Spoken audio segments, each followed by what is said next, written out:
108ला phone केला होता, पण त्यांच्याकडे प्रायव्हेट गाडी नाही होती. मग सुहानी वकील भाऊला फोन केला, मग गाडी आली. त्या गाडी येता येता मग नॉर्मल डिलिव्हरी झाली. मग घरीच डिलिव्हरी झाली.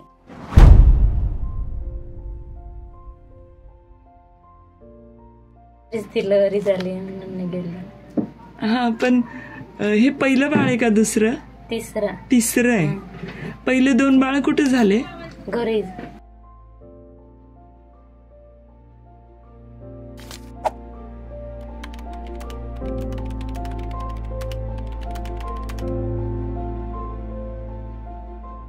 घरी बाळांवर होम डिलिव्हरी या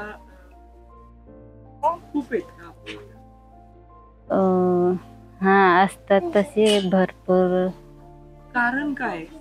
कारण गाडी नाही आहे ना, मग अजून रस्ते पण खराब आहे. घेऊन जायला मग आम्हाला थोडं प्रॉब्लेम येत आहे. इथून तुम्ही कुठे घेऊन जाता? इथून रोशमाळला. रोशमाळ किती लांब आहे? रोशमाळ लांब आहे. किती वेळ लागतो जायला तुम्ही सांगा? रोड जास्त खराब आहे ना, त्याच्यामुळे अर्धा तास लागून जाणार. अजून तिथं रशमाळ PSC वर घेऊन जायचं. तिथून रेफर केलं का RS ला घेऊन जायचं. कुठं RS ला? दडगावला. तिथून किती वेळ? तिथून पण असं अर्धा 2 तास लागूनच जाणार. इथं रशमाळहून अजून तिथं घेऊन जायचं. इथून निघाले तर PSC ला घेऊन जायचं. PSC रेफर केलं तर ते दडगावला RS ला घेऊन जायचं. तिथून अजून काहीतरी झालं की नंदुरबारला रेफर करायचं. असं महिलांच्या सुविधासाठी असं आहे की पाण्याचा प्रॉब्लेम आहे. काय प्रॉब्लेम? म्हणजे पाणी लांब आहेच असतं ना. मग हे जे माता आहे ते असे असतात, तरी पण 2 दंडे घेऊन जातात. म्हणजे गरोदरपणात पण तसं काम करावं लागतं. त्याच्यामुळे 2 गोंडे असे वरती ठेवून घेऊन येतात. मग त्यांना वरती चढून यावं लागतं ना. मग त्यांना थकू येत, असं हात पाय थकू लागून जातं ना. मग त्यांना असं गरोदरपणामध्ये खूप त्रास होतो. पाणी नाही, काही नाही असं.